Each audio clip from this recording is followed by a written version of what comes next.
Bayangkan seorang gadis yatim piatu, tinggal di gang sempit, hidup dari menambal sol sepatu warisan ayahnya.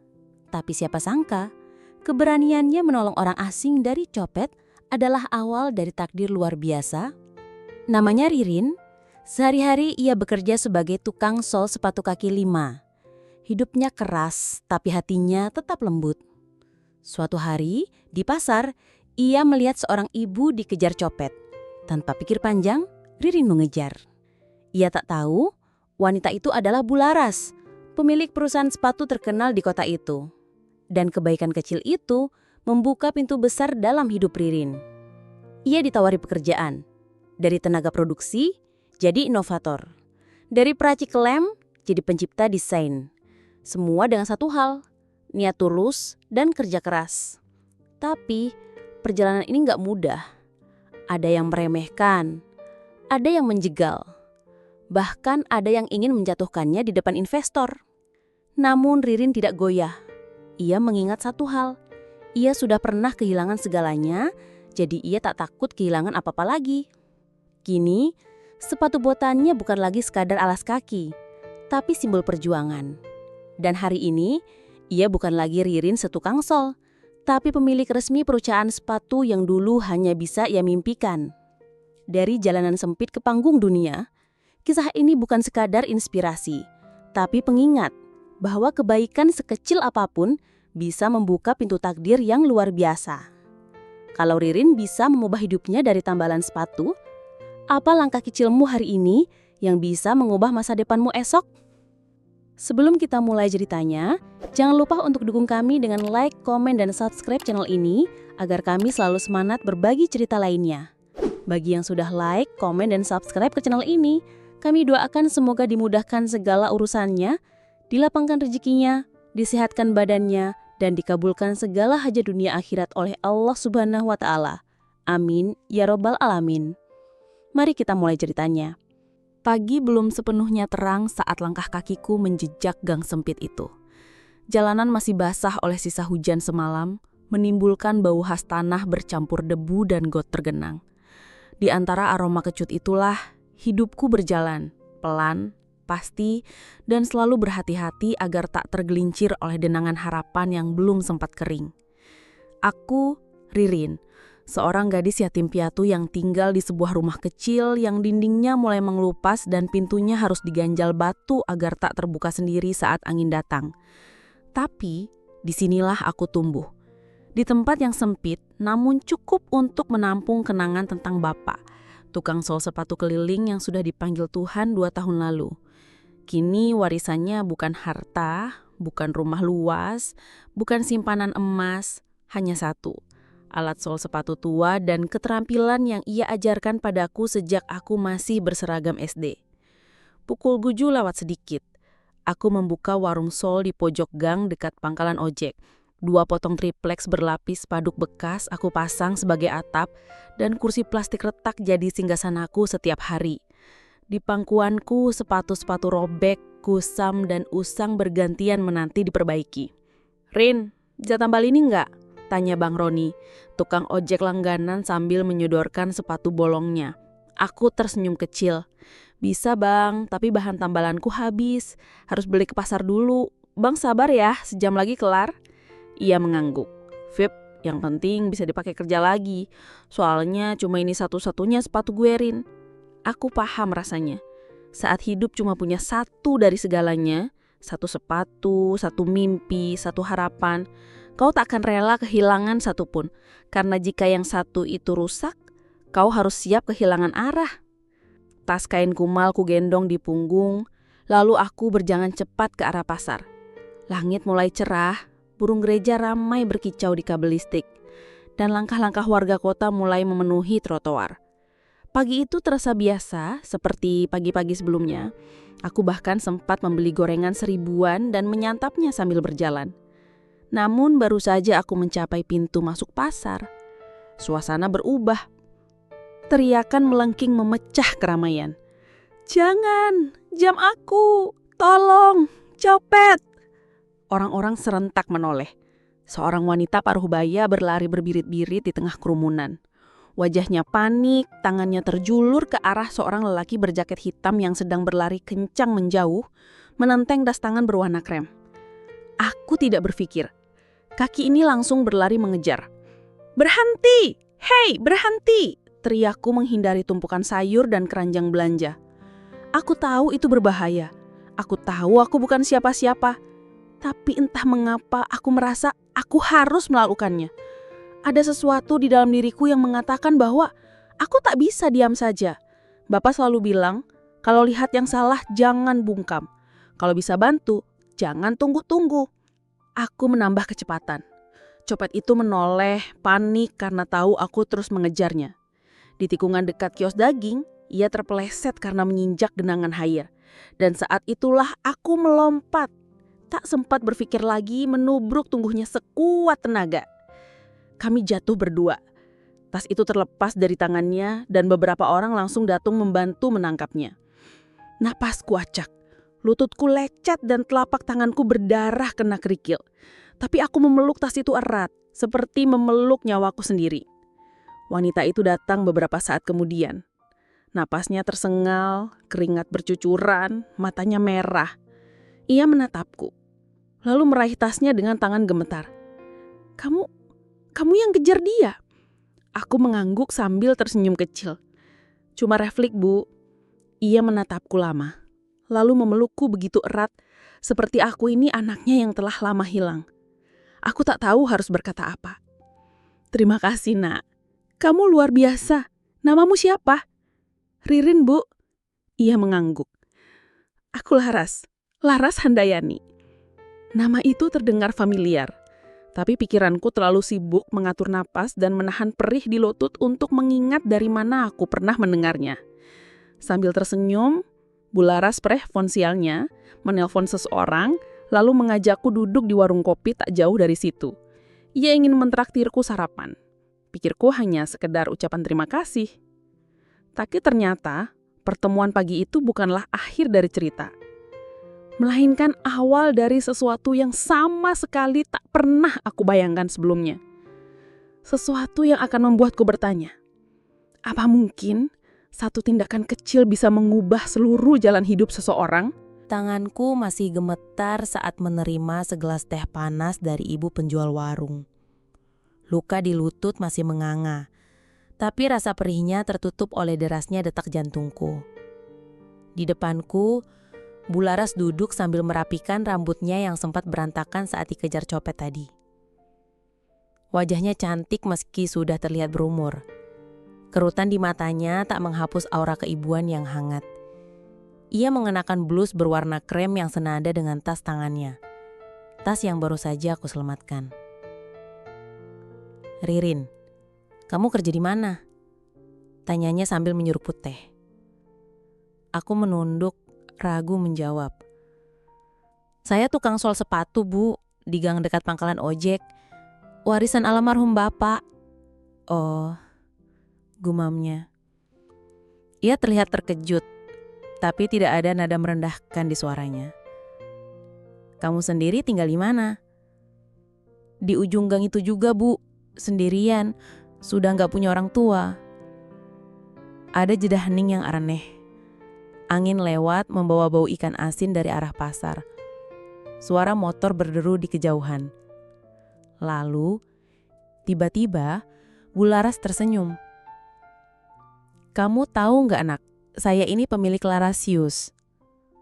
Aku menoleh cepat. "Oh, itu dia. Nama itu tak asing. Banyak pelanggan sepatuku datang dengan produk dari Larasius. Merek terkenal yang biasa dijual di mall dan butik besar. Sepatunya cantik, kuat, elegan, dan mahal." Mataku membesar. "Serius, Bu? Larasius yang itu?" "Iya, yang itu." Ia tertawa pelan.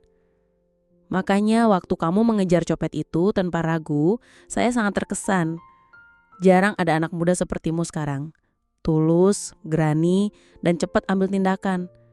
Itu kualitas yang lahal." Aku diam. Pipiku memanas. Bukan karena pujian itu, tapi karena aku merasa aku tak pantas dipuji. Aku hanya melakukan apa yang semestinya. Tiba-tiba ia meraih tanganku yang luka. Ini tangan pemberani, katanya. Kalau kamu mau, saya ingin menawarkan kamu pekerjaan. Pekerjaan? Aku terpaku. Di pabrik saya, di bagian produksi. Kamu sudah biasa pegang sepatu kan? Aku mengangguk pelan. Tapi jujur, aku bingung. Aku tak punya ijazah tinggi, tak punya pengalaman kerja resmi, tak punya koneksi siapapun. Kenapa orang seperti dia yang sudah punya segalanya ingin merekrut gadis kampung sepertiku? Mungkin ia membaca keraguanku. Saya tidak asal rekrut orang, Ririn. Tapi saya percaya insting saya. Dan saya percaya pada anak muda yang punya hati sepertimu. Aku tercekak. Kata-katanya menembus seperti jarum halus ke dalam dada. Lembut tapi meninggalkan bekas. Tapi tetap saja, aku ragu.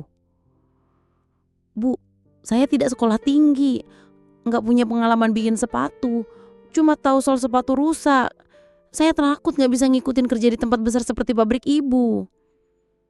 Ia mengangguk, sabar. Kalau kamu sudah bisa memperbaiki sepatu, itu berarti kamu tahu dasar-dasarnya. Sisanya tinggal dipelajari. Yang penting kamu mau belajar, bukan? Aku mengangguk pelan, masih dengan jantung yang berdentum tak karuan. Kamu ikut saya ke kantor hari ini. Kita lihat-lihat dulu, nggak usah jawab sekarang. Tapi kalau kamu merasa nyaman, kamu bisa mulai minggu depan. Hari itu, aku ikut mobil hitam bularas menuju kawasan industri di pinggir kota. Perjalanan sekitar 1 jam itu terasa aneh bagiku. Seumur hidup, aku tak pernah masuk mobil sebagus itu. Joknya empuk, AC-nya dingin, dan sopirnya mengenakan kemeja rapi. Aku duduk diam, menggenggam lututku yang masih perih. Pabrik Larasius menjulang tinggi, dengan gerbang logam dan taman kecil di depannya. Begitu masuk, aroma kulit sintetis dan lem sepatu langsung menyergap. Di dalamnya, ada ratusan karyawan berseragam biru yang sibuk dengan tugas masing-masing. Mesin-mesin berdengung. Beberapa perempuan menjahit potongan kulit, sementara yang lain memasang sol atau mengecat permukaan sepatu. Aku tertegun. Ini dunia yang sama sekali berbeda dari lapak kecilku di gang sempit itu. Ini rumah kedua saya, kata Bularas di sebelahku. Dan mungkin bisa jadi rumah kedua kamu juga kalau kamu mau. Aku mengangguk pelan. Malamnya aku pulang ke rumah dengan pikiran yang penuh. Kutatap alat sol sepatu bapak yang tergantung di dinding. Suara palunya, tangannya yang kasar tapi lembut, dan nasihatnya yang selalu menenangkan terasa dekat malam itu. Bapak, aku ditawari kerja di tempat besar, tapi pantaskah aku? Angin malam menjawab dengan hembusan lembut, dan dalam diam, aku tahu jawaban itu ada di langkah kakiku sendiri. Hari pertamaku di pabrik Larasius tiba lebih cepat dari yang kubayangkan. Matahari baru saja menyembul malu-malu dari balik atap rumah ketika aku berangkat dengan menumpang angkot. Satu-satunya celana panjang kain yang kupunya sudah kupakai. Kemeja bekas pemberian tetanggaku setrika berulang kali agar terlihat layak. Aku gugup. Rasanya seperti perutku diikat tali yang ditarik kencang. Gerbang pabrik terbuka lebar. Satma mengenaliku dan mempersilahkan masuk. Seorang staf HRD perempuan bernama Mbak Nia menjemputku di resepsionis dan mengantarku ke bagian produksi. Ririn, ini ruang produksinya. Kamu akan mulai dari bagian jahit sol. Nanti ada Pak Rudi yang ngajarin, katanya Rama. Aku mengangguk cepat. Baik Mbak. Tapi langkahku langsung ciut ketika melihat puluhan orang sudah duduk di meja masing-masing. Tangan mereka lincah mengoperasikan alat, wajahnya serius. Di pojok ruangan, seorang pria bertubuh tegap dan berkumis tebal menoleh padaku. Itu pasti Pak Rudi. Ririn ya? Tanyanya tanpa basa-basi. Aku mengangguk dan buru-buru mengelurkan tangan. Ia menjabat lalu menunjuk kursi kosong di samping mesin jahit besar. Belajar dari sini dulu. Kamu belum boleh pegang mesin sebelum bisa jahit tangan yang rapi, paham? Iya Pak, paham. Hari itu aku duduk dari pagi hingga hampir sore, menjahit potongan-potongan kecil bahan sepatu dengan tangan. Tanganku pegal, jemariku memerah, tapi aku tidak mengeluh. Yang membuatku benar-benar merasa kecil adalah bisikan-bisikan di sekitarku. Itu anak copet kemarin ya? Katanya sih dia tukang solo. Lah kenapa bisa kerja di sini? Pasti Bu Laras kasihan, lihat tampangnya aja kayak anak kampung banget. Aku pura-pura tak mendengar. Kupandangi jahitan tanganku sendiri meskipun mataku mulai panas. Di tempatku bekerja sebelumnya, pelanggan bicara padaku dengan sopan. Tapi di sini, aku hanyalah gadis baru yang dianggap tak layak. Tapi aku bertahan. Setiap hari aku datang lebih pagi. Aku bersihkan meja kerjaku. Aku belajar lebih banyak dari Pak Rudi. Meski ia galak, aku tahu ia sebenarnya memperhatikanku. Suatu kali saat ia melewati mejaku, ia berhenti dan memperhatikan hasil jahitanku. Ia mengangguk pelan. Lumayan, tapi masih kendor. Jahitan kamu harus lebih rapat biar kuat. Aku mengangguk. Siap Pak, saya ulangi. Aku mulai terbiasa dengan ritme kerja. 3 minggu berlalu dan aku mulai dipercaya menjahit bagian sol dengan mesin. Rasa takutku pada suara mesin besar itu perlahan hilang. Aku mulai menemukan iramanya, seperti palu bapak yang dulu punya irama sendiri saat memukul paku ke sol sepatu. Namun, rasa tidak nyaman dari rekan kerja masih ada. Terutama dari seorang perempuan bernama Della. Ia lebih tua sedikit dariku, sudah lama bekerja di sini dan selalu bertindak seolah tahu segalanya. Kamu tahu nggak Rin? Biasanya yang datang karena kenalan itu cepat naik posisi. Nggak heran sih kamu kan dekat sama Bu Laras ya? Aku menatapnya sebentar, lalu tersenyum seadanya. Aku tahu dia menyindir, tapi aku tidak datang ke sini karena koneksi. Aku datang karena keberanian. Dan aku tetap di sini karena kerja keras. Aku memutuskan untuk membuktikan semuanya dengan perbuatan. Pada bulan kedua, aku melihat sepatu produksi yang salah pola. Seharusnya, model baru itu tidak menggunakan lapisan busa tebal di dalam sol karena bisa membuat bentuk kaki miring. Tapi bagian QC tidak menyadarinya. Aku memberanikan diri bicara pada Pak Rudi. Pak, saya lihat desain sepatu baru yang di jalur B ada yang salah pola. Soalnya bisa bikin telapak kaki miring kalau dipakai lama. Pak Rudi sempat terlihat ragu, tapi ia mengecek langsung. Dan ternyata aku benar. Hari itu hampir 200 pasang sepatu dihentikan produksinya. Aku tidak mencari pujian, tapi diam-diam aku lega. Sore harinya, aku dipanggil ke ruang Bu Laras. Ia menyambutku dengan senyum hangat. Ririn, saya dengar kamu yang menyelamatkan batch desain baru. Kamu hebat. Saya hanya tersenyum gugup. Kebetulan saya pernah lihat yang seperti itu waktu bantuin Bapak dulu, Bu. Pernah ada pelanggan yang ngeluh, kaki kirinya jadi miring karena lapisan sol terlalu tebal sebelah. Bu Laras menatapku dalam-dalam. Kamu tahu Ririn, kamu ini langka. Punya kepekaan dari pengalaman lapangan. Itu yang susah dicari. Aku tidak menjawab, tapi dalam hati aku berjanji. Jika aku diberi kesempatan lagi, aku akan belajar lebih keras. Karena aku tahu orang seperti aku tak akan dapat banyak peluang. Dan saat malam tiba, di rumahku yang kecil dan sunyi, aku menatap langit-langit dan bertanya dalam hati. Apa aku benar-benar bisa diterima di dunia ini? Dunia yang tak ramah tapi diam-diam mulai membuka celah kecil bagiku. Hari-hari di pabrik Laras Shoe semakin padat. Musim hujan sudah dekat dan permintaan sepatu tahan air mulai meningkat. Aku pun ikut ke bagian shift lembur. Seringkali sampai langit berubah gelap dan suara mesin menjadi satu-satunya musik yang menemaniku pulang. Tapi anehnya, aku tidak keberatan. Ada sesuatu yang mulai tumbuh dalam diriku. Semacam kebanggaan kecil karena sepatu-sepatu yang keluar dari jalur produksi itu pernah kusentuh. Entah menjahit bagian solnya, merekatkan pinggirannya, atau sekedar merapikan sisa benangnya. Aku mulai menyukai dunia ini. Dunia sepatu. Dunia di mana setiap pola, warna, dan bahan punya cerita sendiri. Dunia yang diam-diam meninggalkanku pada Bapak.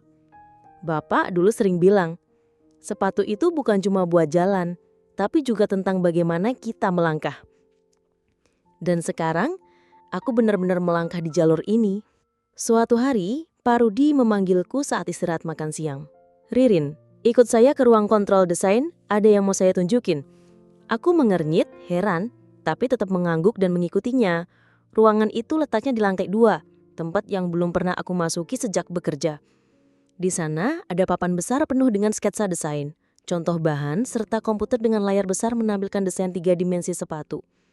Aku melongo, rasanya seperti masuk ke dunia lain. Di sudut ruangan, ada seorang perempuan muda berjilbab rapi yang sedang memeriksa pola sol. Pak Rudi mengenalkannya. Ini Mbak Hani, bagian desain. Dia yang tangani proyek sepatu baru tahun ini. Mbak Hani tersenyum padaku.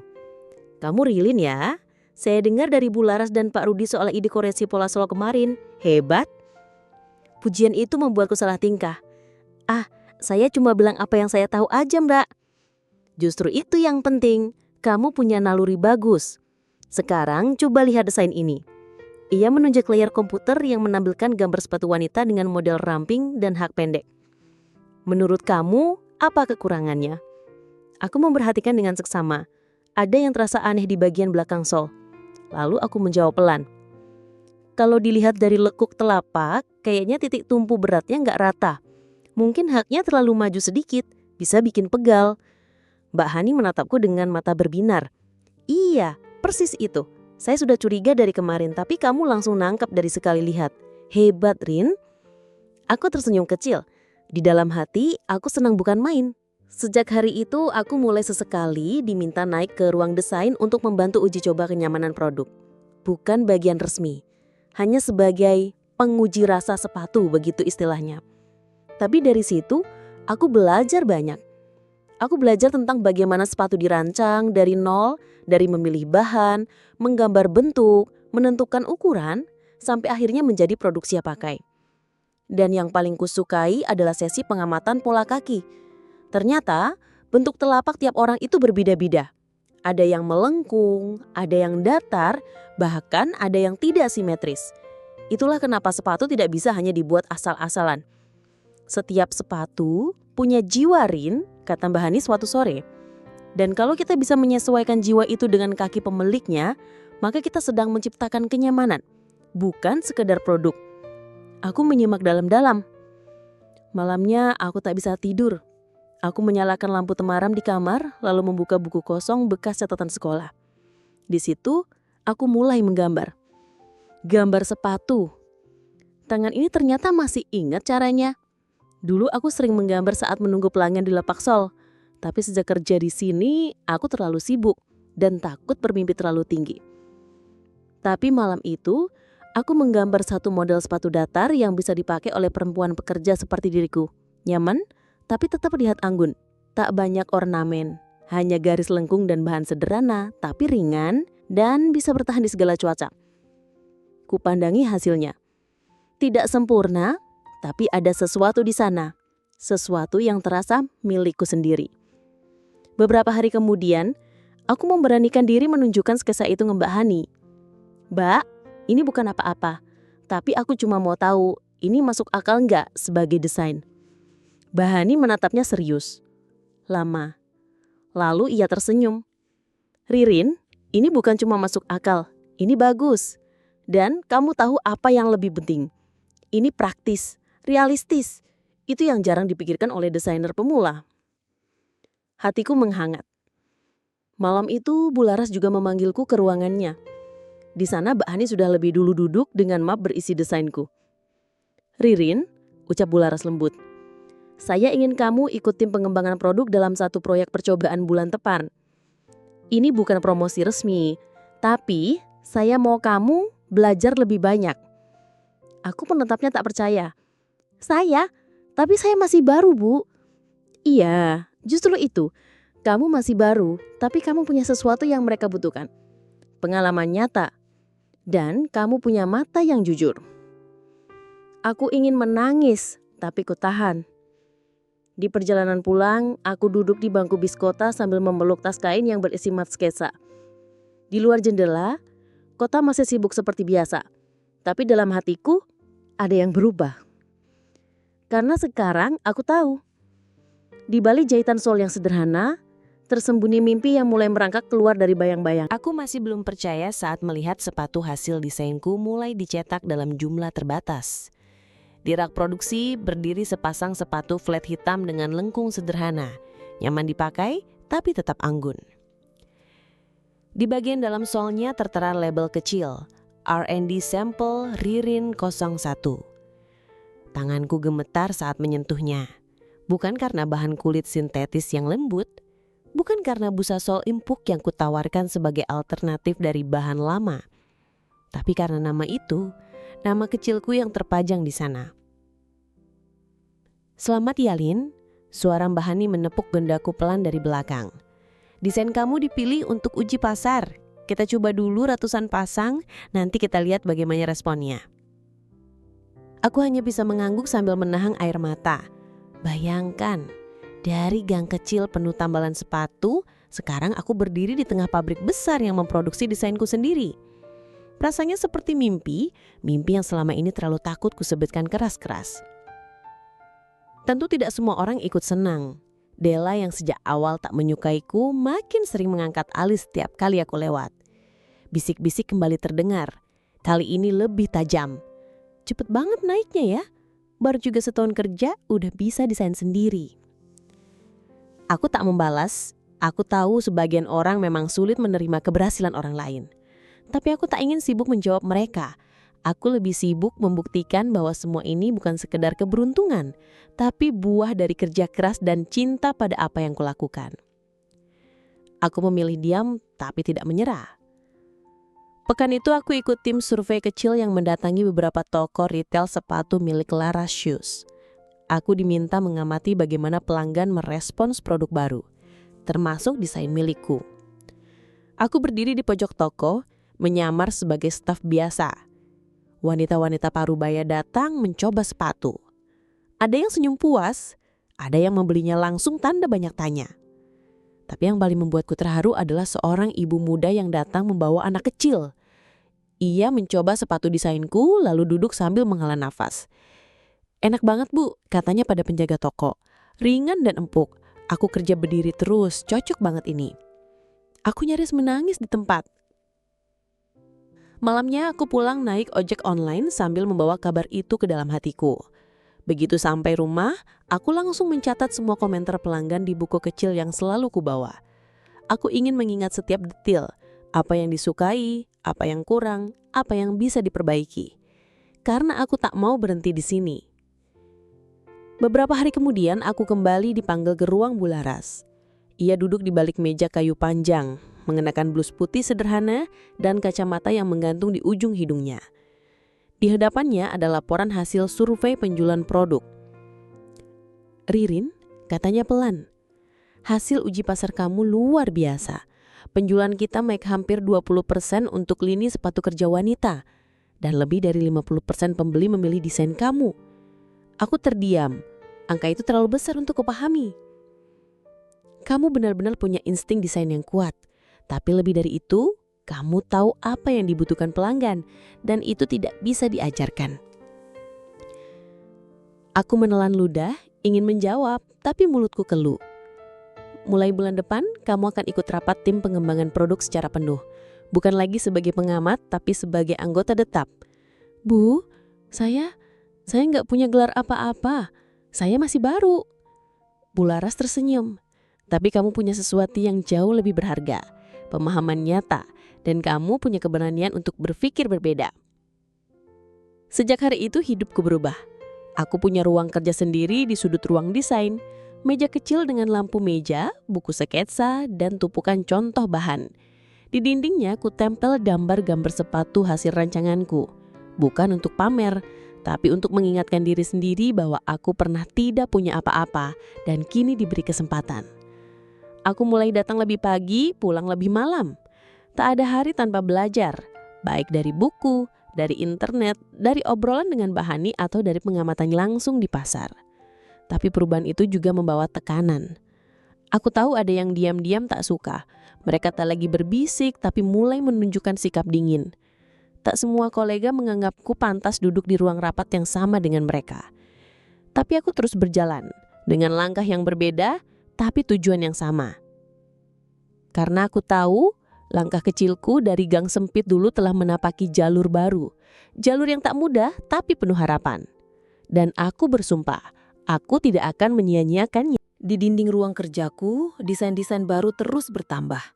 Seperti pohon yang tumbuh, setiap garis sketsa menjadi ranting-ranting ide yang menyebar liar dari benakku. Aku tak pernah menyangka bisa duduk di balik meja ini, meja yang dulu hanya bisa kupandangi dari kejauhan saat masih menjahit sol di lantai produksi. Aku bahagia, tapi aku juga mulai merasa waspada. Suasana di sekelilingku berubah. Tatapan-tatapan yang dulu acuh sekarang berubah menjadi curiga. Ada bisik-bisik yang tak lagi halus, senyuman yang terasa hambar. Rapat-rapat tim desain yang dulu terasa hangat, kini semakin kaku. Dan satu hal yang paling terasa, Della. Ia kini dipindahkan dari bagian produksi ke tim distribusi. Jabatan yang seolah naik, tapi semua orang tahu itu bukan promosi.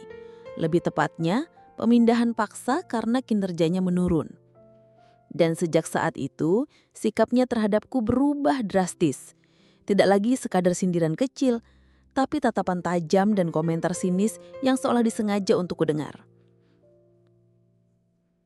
Hebat ya bisa duduk bareng manajer cuma karena nolong orang kaya, katanya suatu pagi saat bertemu di lorong pabrik.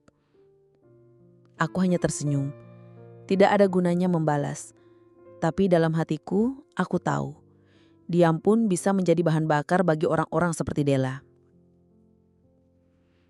Puncaknya terjadi saat rapat mingguan bersama Bularas dan seluruh tim desain. Aku diminta mempresentasikan model terbaru untuk lini sepatu remaja. Sepatu yang ringan, berwarna cerah, dengan sol lentur dan tali anti lepas. Didesain untuk anak-anak sekolah yang aktif. Aku sudah mempersiapkannya berhari-hari. Sketsa, contoh bahan, bahkan prototipe sederhana yang kubuat sendiri di malam hari dengan alat-alat seadanya di rumah. Hari itu, aku masuk ruang rapat dengan tangan dingin tapi hati mantap. Presentasiku berjalan lancar. Beberapa manajer bahkan terlihat tertarik dan mencatat.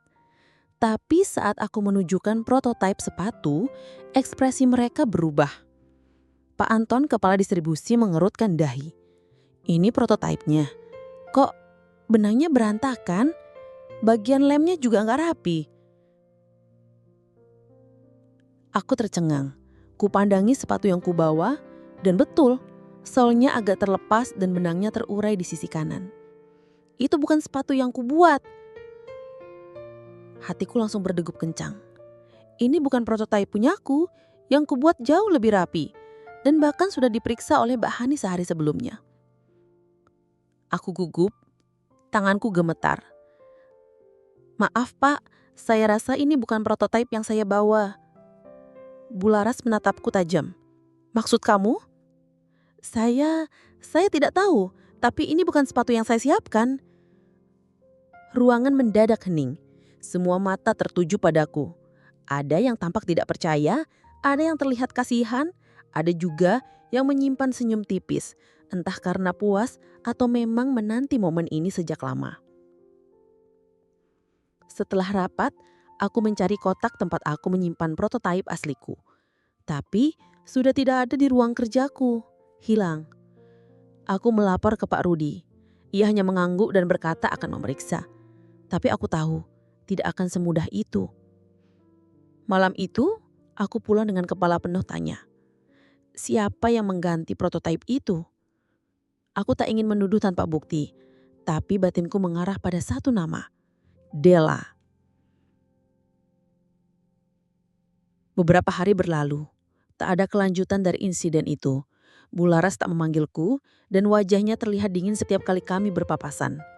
Aku tetap datang kerja, tetap menggambar, tetap berusaha. Tapi atmosfernya berubah. Tak ada lagi tawa di ruang desain.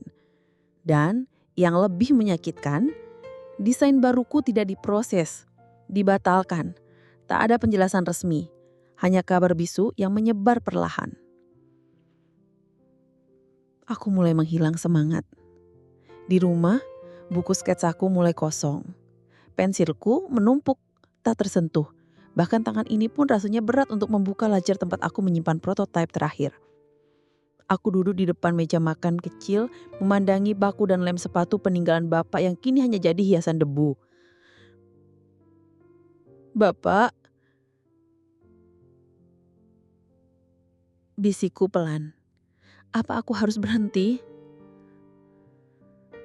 Angin malam masuk lewat celah jendela. Sejuk tapi menyayat.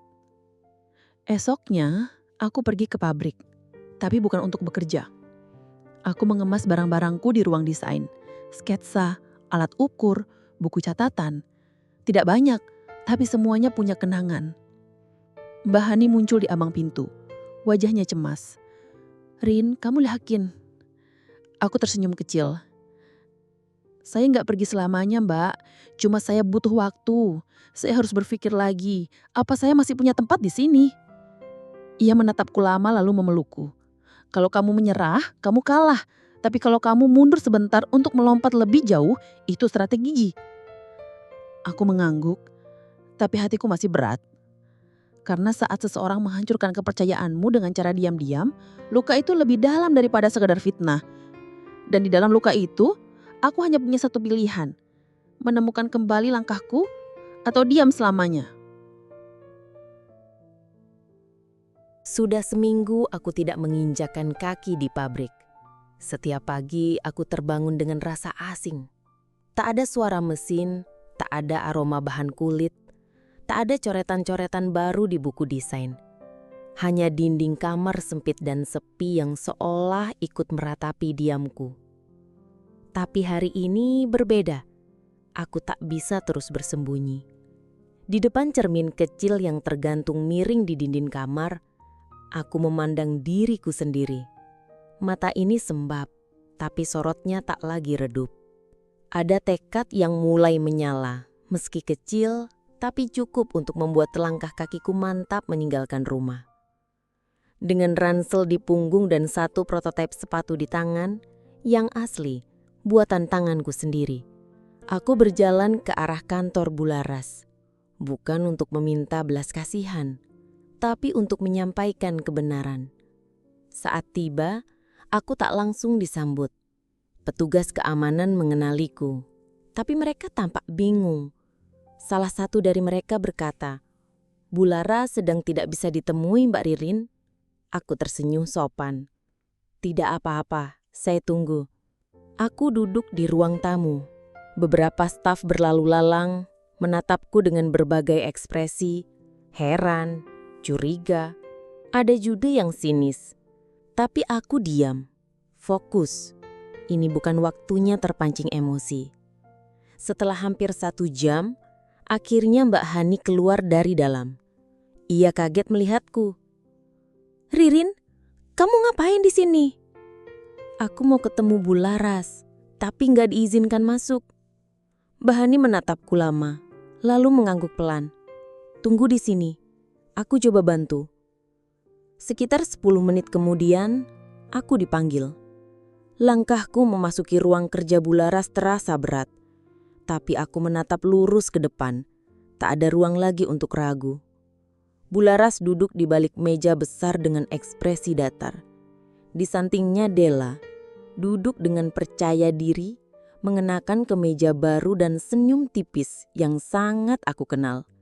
Senyum penuh kemenangan. "Silakan duduk, Ririn," kata Bularas datar.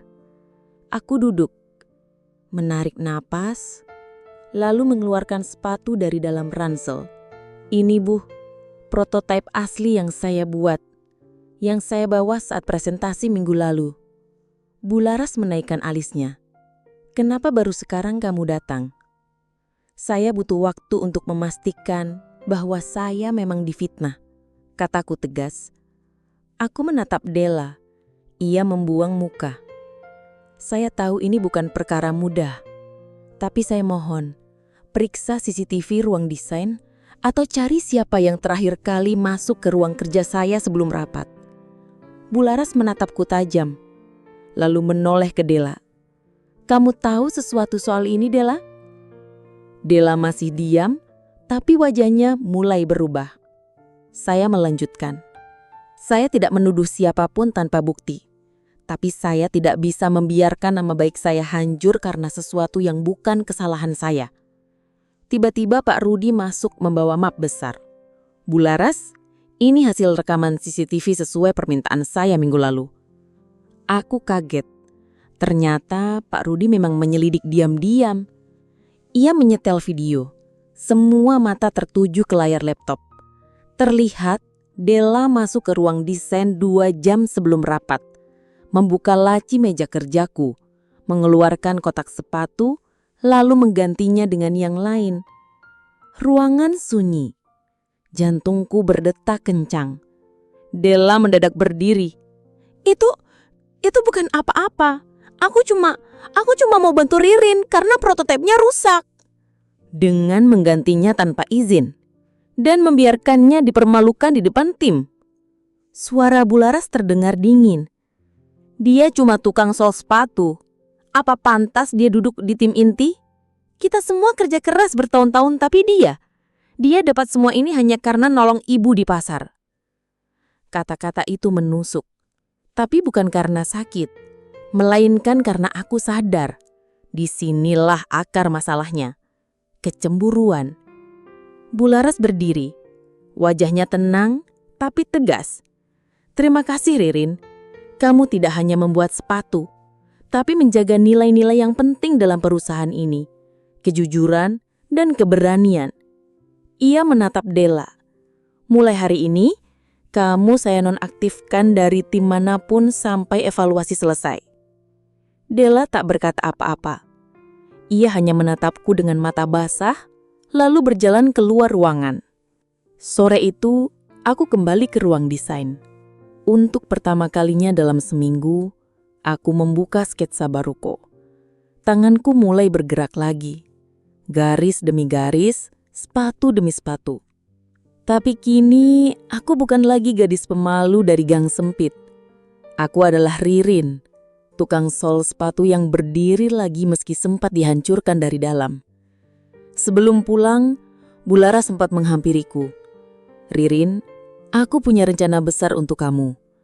Tapi kita bicarakan itu nanti ya. Aku hanya mengangguk dan tersenyum.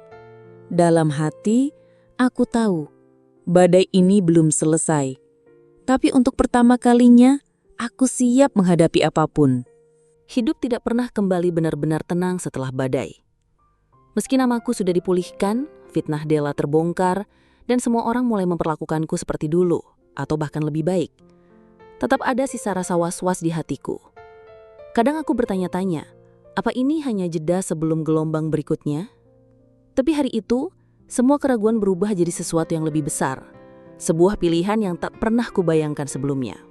Pagi itu, Bu Laras mengundangku secara khusus ke ruang rapat kecil di lantai 2. Tidak seperti biasanya yang hanya rapat mingguan bersama tim desain, kali ini hanya aku dan beliau. Aku ingin menunjukkan sesuatu, ucapnya sambil meletakkan map coklat di meja. Aku membuka map itu. Di dalamnya, ada berkas perizinan dan gambar konsep untuk ekspansi pabrik baru. Lebih besar, dengan sistem produksi yang lebih modern dan ruang desain pribadi. Ini rencana sejak lama, kata Bu Laras sambil menatapku. Kita? Aku tanya. Bu Laras senyum. Iya Ririn, aku ingin kamu jadi pemimpin proyek ini, menyusun tim, merancang strategi, dan mengelola pengembangannya. Aku nyaris tak bisa bernafas. Saya memimpin proyek sebesar ini. Iya, kamu yang aku percaya. Jantungku berdegup kencang, antara bangga, gugup, dan takut. Sepulang dari kantor, aku tak langsung masuk rumah. Aku duduk di warung pojok, memesan teh hangat dan termenung lama. Selama ini aku hanya mencoba bertahan, berusaha menjadi lebih baik, membuktikan bahwa aku pantas berada di tempat ini. Tapi sekarang aku dihadapkan pada sesuatu yang jauh lebih besar dari diriku sendiri. Menjadi pemimpin, membawa perubahan. Bisakah aku? Beberapa hari berlalu. Aku mulai membaca dokumen-dokumen proyek. Setiap malam kulalui dengan kepala penuh sketsa, data bahan, dan rencana kerja. Tapi justru saat aku mulai yakin, badai kedua datang. Pada suatu sore ketika aku masih lembur di ruang desain, Mbak Hani datang dengan wajah cemas. Ririn, kamu sudah dengar kabar? Aku menoleh. Kabar apa? Bularas jatuh pingsan saat rapat dengan investor. Sekarang dirawat di rumah sakit. Dunia seakan berhenti sesaat. Tanpa pikir panjang, aku langsung menuju ke rumah sakit. Di sana suasana kacau. Beberapa staf berdiri di lorong, berbicara pelan dengan wajah tegang. Aku menemukan Mbak Hani duduk di kursi tunggu menggenggam tangan Bularas yang terbaring lemah. Dokter keluar dan berkata, "Kami butuh istirahat total untuk beliau. Tidak boleh stres sedikit pun."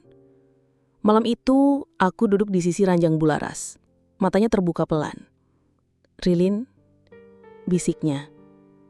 Aku memegang tangannya, tapi saya belum siap. "Justru karena kamu belum merasa siap, berarti kamulah orang yang tepat," ucapnya sebelum kembali terlelap. Keesokan harinya aku dipanggil ke rapat direksi dadakan. Di sana beberapa wajah yang jarang aku temui duduk melingkar, termasuk seorang pria parubaya bernama Pak Surya, kakak ipar Bularas dan salah satu investor lama perusahaan. "Karena kondisi Bularas, kita butuh penanggung jawab baru untuk proyek ekspansi ini," ujar Pak Surya dengan wajah serius. Aku hanya diam, tapi aku tahu semua mereka menatap aku. "Ada yang keberatan jika posisi itu diberikan ke Ririn?" tanya Pak Surya. Beberapa saling menatap, ada yang terlihat setuju. Tapi kemudian seseorang angkat tangan, Pak Bagas, kepala keuangan. "Maaf, saya cuma ingin bertanya, apakah pengalaman Ririn cukup untuk menangani proyek sebesar ini? Ini investasi miliaran." Aku bisa merasakan suhu ruangan turun beberapa derajat. Tapi aku menatapnya dan bicara pelan tapi jelas. "Mungkin saya belum punya pengalaman sebesar itu. Tapi saya tahu betul apa yang dibutuhkan oleh produk kita. Saya lahir dari bawah, menyentuh sepatu dari akar, bukan hanya dari atas meja rapat." Hening. Lalu Pak Surya mengangguk. "Baik, kalau begitu kita beri waktu 1 minggu. Ririn siapkan presentasi strategi awalmu, setelah itu kita putuskan." Malam itu aku duduk di bawah jendela kamar. Hujan turun pelan, tapi di dalam dadaku badai masih menggelegak. 1 minggu untuk membuktikan bahwa aku layak. 1 minggu untuk melangkah atau mundur selamanya. Aku memandang langit, mengingat ayahku, mengingat ibuku, mengingat semua langkah yang membawaku ke titik ini. Lalu bertanya dalam hati, jika ini adalah kesempatan yang hanya datang sekali dalam hidup, apakah aku cukup berani untuk mengambilnya? 1 minggu. Itu terdengar seperti waktu yang cukup. Tapi bagiku, 7 hari itu terasa seperti tali tegang yang menjerat leherku perlahan.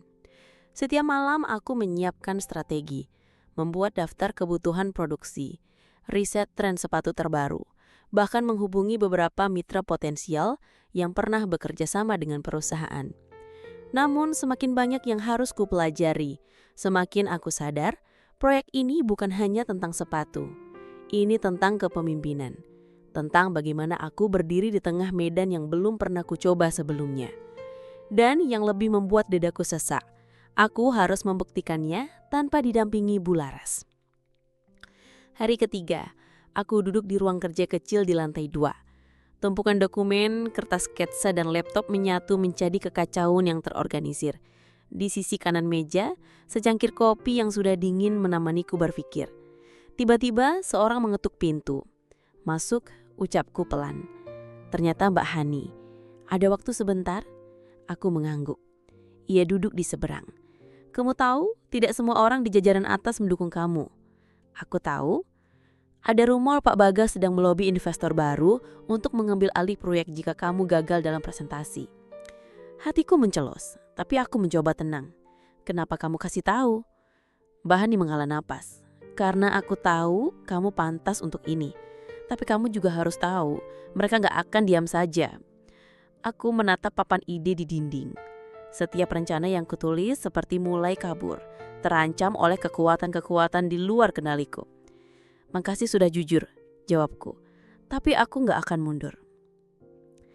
Hari kelima, aku mulai menyusun tim bayangan kecil untuk mendukung presentasi nanti. Kuajak Arman dari tim desain, Lala dari bagian produksi, dan Yudi dari logistik. Orang-orang ini memang belum punya jabatan tinggi, tapi mereka punya semangat. Mereka tahu caraku bekerja. "Rin, kalau kita presentasiin konsep ini, pasti banyak yang bakal nyinyir. Soalnya ini beda banget dari yang biasanya.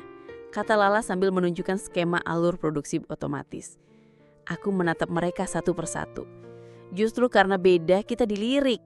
Kita bukan hanya buat sepatu, kita bawa cerita di balik sepatu itu. Yudi mengangguk. Jadi kita gas? Aku tersenyum. Gas. Hari ke-7. Rapat besar dimulai pukul 9 pagi. Aku berdiri di depan layar besar, tanganku sedikit gemetar saat memegang remote presentasi. Di sekelilingku duduk para investor, jajaran direksi, dan beberapa kepala divisi yang menatapku tanpa ekspresi. Selamat pagi, saya Ririn. Aku berhenti sejenak, menarik napas dalam. Saya memulai hidup dari gang sempit dan menghidupi diri dengan menyambung sol sepatu orang-orang. Hari ini, saya berdiri di sini membawa sesuatu yang saya percaya. Perubahan. Aku mulai memaparkan rencana, konsep produksi hybrid, menggabungkan teknik manual dengan teknologi, fokus pada storytelling di balik desain dan strategi distribusi yang menyasar pasar lokal dan ekspor. Saat menunjuk bagian anggaran, Pak Bagas memotong. Tapi, strategi ini belum terbukti, risiko besar. Aku menatapnya tenang. Risiko selalu ada, tapi kita tidak akan pernah melangkah kalau hanya menunggu zona aman. Apakah kita ingin bertahan sebagai perusahaan biasa atau ingin menjadi pelopor? Hening. Aku lanjutkan presentasi sampai selesai. Lalu berdiri menatap seluruh ruangan. Ini bukan hanya tentang saya. Ini tentang arah masa depan perusahaan. Dan saya siap mempertanggungjawabkannya. Seusai rapat, aku keluar ruangan dengan kaki lemas. Arman menepuk bahuku di lorong. Keren banget tadi. Tapi kamu belum tahu hasilnya kan? Aku mengelgeng. Tiba-tiba Pak Surya keluar dan memanggilku. Ririn, sebentar. Kami masuk ke ruangannya. Ia duduk dan menatapku dengan serius. Kamu yakin ingin menanggung semua risiko ini? Kalau gagal, kamu bisa kehilangan banyak hal. Aku menatapnya. Saya tidak datang sejauh ini untuk menyerah, Pak. Ia mengangguk pelan, lalu mengambil satu map di mejanya dan menyerahkannya kepadaku. Mulai hari ini, kamu resmi memimpin proyek ekspansi. Aku terdiam. Suara detak jam di dinding seperti menggema di seluruh ruangan. Bularas percaya padamu, dan sekarang aku juga. Malam itu aku pulang naik angkot seperti biasa. Tapi kali ini langit terasa lebih luas. Jalanan tampak berbeda. Aku membuka jendela kecil, membiarkan angin malam menyapu wajahku. Perasaanku campur aduk, lega, takut, dan bangga. Tapi satu hal yang pasti, perjalanan ini belum selesai. Justru baru saja dimulai. Dan aku tahu, aku tidak akan pernah kembali menjadi Ririn yang dulu. Hari itu langit Jakarta cerah sekali. Matahari seperti memberi restu bagi setiap langkah kaki yang berjalan menuju ruang peluncuran koleksi sepatu terbaru. Koleksi pertama yang lahir dari tangan dan visi seorang gadis tukang sol sepatu. Aku, Ririn. Di dinding besar aula itu tertulis, langkah berani dari jalanan ke panggung dunia. Koleksi khusus Ririn X Laras. Orang-orang berdatangan. Ada media, investor, pelanggan lama dan baru, bahkan beberapa karyawan lama yang dulu pernah meragukanku. Tapi yang paling membuat jantungku bergetar adalah saat melihat Bularas duduk di barisan depan mengenakan sepatu dari koleksi kami. Dia tersenyum, matanya berbinar seperti saat pertama kali kami bertemu di pasar dulu. Setelah acara, aku duduk berdua dengan Bularas di balkon lantai 2 kantor pusat. Angin sore mengelus pelan rambutku. Bu, ucapku, kenapa dulu ibu percaya sama saya? Ia menoleh, lalu menjawab pelan. Karena kamu tidak pernah melihat dunia ini sebagai sesuatu yang harus ditaklukkan, Rin, tapi kamu melihatnya sebagai sesuatu yang harus kamu pahami dan kamu rawat. Aku diam. Kalimat itu meresap seperti hujan pertama di musim kemarau. Kamu bukan hanya membuat sepatu, lanjutnya. Kamu membangun harapan. Dari bawah, dari luka, dari debu jalanan. 3 bulan kemudian, aku berdiri di depan rumah kecil peninggalan orang tuaku di gang sempit. Rumah itu sudah kukembalikan seperti dulu, sederhana, bersih, dan penuh kenangan. Di pojok halaman berdiri satu etalase kaca kecil. Isinya, sepatu coklat tambal sulam pertama yang pernah kukerjakan saat usia masih belasan tahun. Aku menyentuhnya, pelan. Langkah besar kadang dimulai dari sepatu yang berlubang. Itu tulisan kecil yang kupasang di bawah etalase. Banyak yang bertanya padaku di media, apa rahasia suksesmu, Ririn? Aku selalu menjawab dengan kalimat yang sama. Jangan pernah meremehkan hal kecil yang kamu lakukan dengan hati. Karena bisa jadi itulah yang membuka pintu takdir luar biasa yang sedang menunggumu. Tidak semua orang dilahirkan di tempat yang indah. Tidak semua diberi fasilitas untuk berlari lebih cepat. Tapi semua orang, kamu, aku, kita semua punya kesempatan yang sama untuk melangkah lebih jauh. Kalau kita berani jujur, mau bekerja keras, dan tidak takut jadi berbeda. Kadang dunia tidak adil, tapi dunia selalu memberi ruang untuk orang yang tidak menyerah. Sudahkah kamu melangkah hari ini, meski hanya satu langkah kecil? Jangan tunggu siap, jangan tunggu mampu. Mulailah sekarang, karena siapa tahu cerita besar berikutnya adalah ceritamu.